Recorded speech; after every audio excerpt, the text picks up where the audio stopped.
আর এরপর যে খবরের দিকে নজর রাখবো, তৃণমূলের সঙ্গে জোট নিয়ে আশাবাদী রাহুল গান্ধী। কংগ্রেসের ভারত জোড়ো ন্যায় যাত্রার মাঝেই, বিরতির মাঝে যে সাংবাদিক বৈঠক করেছেন রাহুল গান্ধী, সেখানেই তিনি বলেছেন, এই জোট প্রসঙ্গে মন্তব্য করেছেন, যেখানে তিনি বলেছেন যে কিছু কিছু জায়গায় সমস্যা রয়েছে, তবে সেই সমস্যা আলোচনার মাধ্যমে খুব দ্রুত সমাধান করা হবে।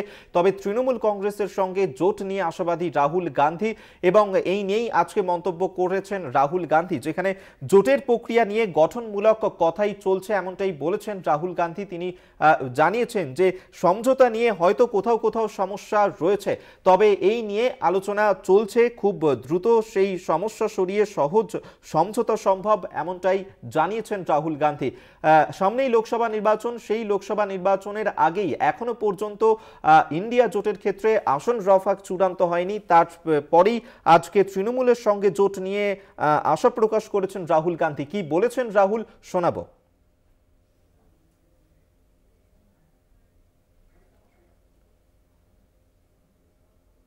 Trinamool Congress, and is there going to be an alliance between Congress and TFC, because you are entering West Bengal very soon? India alliance के जो प्रोसेसेस हैं, डिस्कशंस हैं, अच्छी तरह चल रहे हैं। ज़्यादातर जगह आसान है, ज़्यादा कॉम्प्लिकेशंस नहीं है। एक दो जगह थोड़े ज़्यादा कॉम्प्लिकेटेड हैं, मगर मुझे लगता है कि काफ़ी आसानी से जो सीट शेयरिंग की बात है और बाकी चीज़ें हैं, हम इनको रिजॉल्व कर लेंगे और काफ़ी अच्छा इंडिया अलायंस चुनाव लड़ेगा।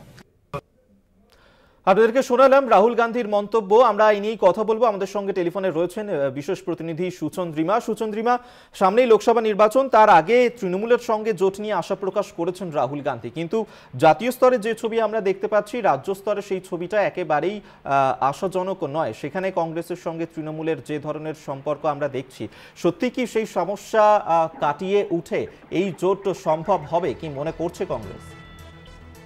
একেবারেই দেখো, আশাবাদী রাহুল গান্ধী তিনি মুখে বলছেন যে জোট নিয়ে যে আলোচনা চলছে তা আশাব্যঞ্জক, এবং আগামী কিছু সময়ের মধ্যেই সেই আসন ভাগাভাগি নিয়ে ফয়সলা হয়ে যাবে এবং সেটা ঘোষণা করার জায়গায় আসবে। কিন্তু তিনি হয়তো জানেন বা হয়তো জেনেও জানেন না যে বাংলায় বা কেরলে যেরকম কংগ্রেসের সঙ্গে সেখানে বামেদের এবং আমাদের বাংলায় কংগ্রেসের সঙ্গে তৃণমূলের যে সম্পর্ক তা কতটা অম্লমধুর হয়ে থাকে কিছু বাক্য বিনিময়ের জন্য। তাই সেই অম্লমধুর সম্পর্কগুলোকে কি একটু তাকে তুলে রেখে আসন ভাগাভাগি পর্যন্ত অধীর চৌধুরী নিজের মুখটাকে সামনে কথা বলার মতো জায়গায় আসবেন, বা তৃণমূলের তরফ থেকে যে প্রস্তাব রাখা হয়েছে মল্লিকার্জুন খার্গের নাম প্রস্তাব করা, তাকে চেয়ারপারসন করার জন্য মমতা বন্দ্যোপাধ্যায় সবার আগে তিনি ইচ্ছা প্রকাশ করেছেন। তাই এই উদারতাকে মেনে নেওয়া, সেখানে জাতীয় কংগ্রেসের কি ভূমিকা থাকবে এবং আসন ভাগাভাগি নিয়ে কবে ফয়সলা হয়ে সেটা চূড়ান্ত একটা সিদ্ধান্তে আসতে পারবে এই জোট।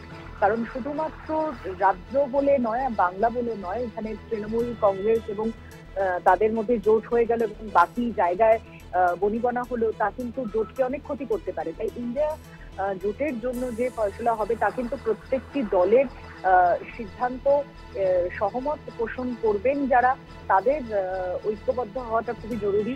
যেমন জোটের প্রশ্নে বাংলার তৃণমূল এবং বাংলার কংগ্রেস তারা এক সারিতে আসবে কিনা, এখানে বামেদের ভূমিকা কি হবে, কারণ একদা কংগ্রেসের জোট সঙ্গী বামেরা তারা তৃণমূলের সঙ্গে জোট চাইছে না। তাহলে ইন্ডিয়া অ্যালায়েন্সের মধ্যে যদি তৃণমূল এবং কংগ্রেস যদি তাহলে একসাথে আসন ভাগাভাগি করে, সেখানে বামেদের কি হবে, এটা যেমন একটা প্রশ্ন। তখন কি কংগ্রেস সেই বামেদের কথা ভাববে, নাকি কেরলের মতোই তারা সিদ্ধান্ত নেবে?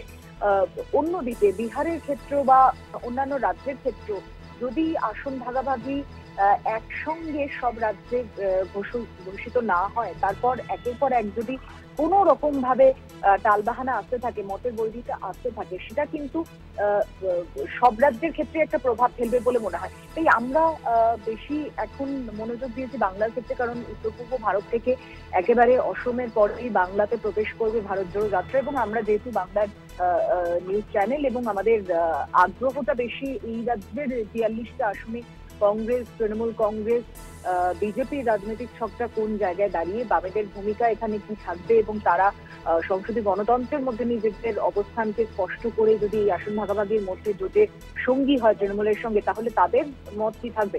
কংগ্রেস নিজেদের মত পরিষ্কার ভাবে আজকে তারা জানালেন যে রাহুল গান্ধী তিনি আজকে সাংবাদিক বৈঠকে তাকে প্রশ্ন করা হয়েছিল জোট নিয়ে কি ভাবছে, কারণ যত তিনি বাংলার দিকে এগোবেন, বাংলা কেন মানে এরপর অরুণাচল, অসম, সেখানেও প্রচুর বাঙালি মানুষজন, তারাও এটা জানতে চাইবে যে এই উত্তর পূর্ব ভারতের দিকে কংগ্রেসের কি প্রভাব আগামী লোকসভা নির্বাচনে রাজনৈতিক স্তর থেকে থাকবে।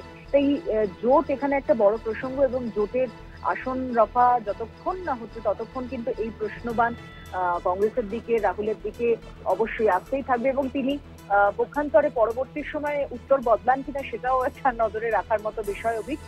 তাই আজ যে কথা তিনি বলেছেন, আমরা আশা করছি তিনি নিজের এই মত যদি পোষণ করেন তাহলে অধীর চৌধুরী নিশ্চয়ই তার বক্তব্য এতক্ষণে শুনেছেন এবং বেশ কিছুবার ভেবেও নিতে পারেন যে পরবর্তীতে তৃণমূল কংগ্রেসের দিকে তার মনোভাব এবং বক্তব্য রাখার ক্ষেত্রে তিনি কি বলবেন আসন রফা পর্যন্ত বা আসন পাওয়া পর্যন্ত, সেখানে তাদের ভূমিকা কি থাকছে। যে কংগ্রেস বলে দিচ্ছে যে তারা আশাবাদী এবং খুব অল্প সময়ের মধ্যে যারা আলোচনা করছে এই বিষয় নিয়ে তারা মত জানাবেন।